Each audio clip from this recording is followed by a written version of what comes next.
Hello guys, మనకి రీసెంట్గా రోహిత్ శర్మ అలాగే విరాట్ కోహ్లీ వీళ్ళిద్దరు కూడా రిటైర్మెంట్ ఇచ్చేశారు కదా.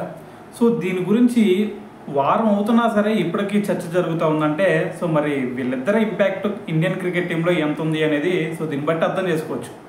అయితే మరి దీని గురించి ఇప్పటివరకు చాలామంది ఎక్స్ క్రికెటర్స్ కూడా మాట్లాడారు.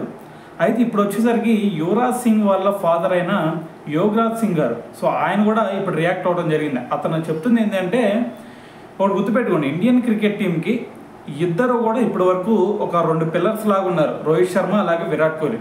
సో వీళ్ళిద్దరూ కొంచెం టైం వ్యవధి కనుక ఉన్నట్టయితే వీళ్ళిద్దరి మధ్య రిటైర్మెంట్ కొంచెం ఇండియన్ టీంకి కూడా చాలా మంచిగా ఉండేది. సో అలా కాకుండా ఇద్దరు కూడా ఒకే టైంలో రిటైర్మెంట్ ఇచ్చారు, అది కూడా 1 వీక్ వ్యవధిలోనే. సో మరి ఇది ఖచ్చితంగా ఇండియన్ టీంకి ఒక ఎదురు దెబ్బ అనే చెప్పాలి అని చెప్పేసి అతను రియాక్ట్ అవ్వడం జరుగుతుంది. అయితే దాని తర్వాత యువరాజ్ సింగ్ చెప్తుంది ఏంటంటే, ఇప్పుడు మీకు రేపు ఇంగ్లాండ్ సిరీస్ ఉంది కదా. సో ఆ ఇంగ్లాండ్ సిరీస్కి మరి రోహిత్ శర్మ అలాగే విరాట్ కోహ్లీ వీళ్ళిద్దరు కూడా చాలా ఎక్స్పీరియన్స్ ఉన్న ప్లేయర్స్, ఆ గడ్డ మీద కూడా ఎన్నో మ్యాచ్లు ఆడారు. సో మరి ఇప్పుడు వచ్చేసరికి ఆ సిరీస్కి మీరు ఓన్లీ వీళ్ళిద్దరు లేకుండా ఓన్లీ యంగ్స్టర్స్ని కనుక మీరు సెలెక్ట్ చేశారు అంటే మరి అక్కడ ఆ పరిస్థితుల గురించి తెలియజేసేది ఎవరు? దాని తర్వాత మరి యంగ్స్టర్స్ ఏదైనా సరే కొంచెం పర్ఫార్మెన్స్ సరిగ్గా లేకపోతే మరి వాళ్ళని ప్రేరేపితం చేసే బ్యాట్స్మెన్స్ ఎవరు అని మరి యువరాజ్ సింగ్ కూడా ఇప్పుడు కామెంట్లు పెట్టడం జరిగింది. సో ఏదేమైనా సరే మరి వాళ్ళిద్దరిని కూడా బీసీఐ నుంచి ఎవరు కూడా వాళ్ళిద్దరిని రిటైర్మెంట్ వెనక్కి తీసుకోమని అడగపోవడం కూడా కొంచెం బాధాకరంగా ఉందని చెప్పేసి యువరాజ్ సింగ్ గారు అయితే మాట్లాడటం జరిగిందనమాట.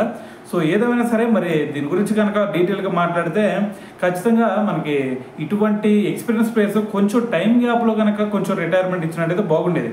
ఎందుకంటే మనకు అంతకుముందు శ్రీలంక టీంలో చూసుకున్నాం, వరుసగా పెట్టి సంగాకర, జయవర్ధనే, మలింగ, సో అందరూ కూడా ఒకే టైంలో వాళ్ళందరూ కూడా రిటైర్మెంట్ ఇచ్చారు.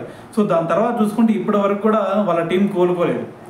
సో మరి ఇటువంటి సినారియోస్ ఏర్పడుతూ ఉంటాయి. సో కాబట్టి కొంచెం ఎక్స్పీరియన్స్ ప్లేయర్స్ ఆలోచించి సో మరి దాని తర్వాత యంగ్స్టర్స్ని పుషప్ చేస్తూ దాని తర్వాత వాళ్ళు ఒక రేంజ్కి వచ్చిన తర్వాత వీళ్ళు రిటైర్మెంట్ ఇస్తే చాలా బాగుంటుంది. అంతేగాని అకస్మాత్తుగా అందరూ కూడా ఒకేసారి రిటైర్మెంట్ ప్రకటిస్తే సో కొంచెం కోలుకోవడం కష్టమైంది.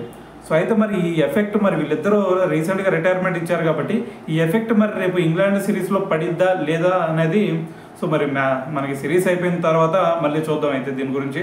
సో మరి దీని గురించి మరి మీరేమనుకుంటున్నారు అనేది కింద కామెంట్ చేయండి.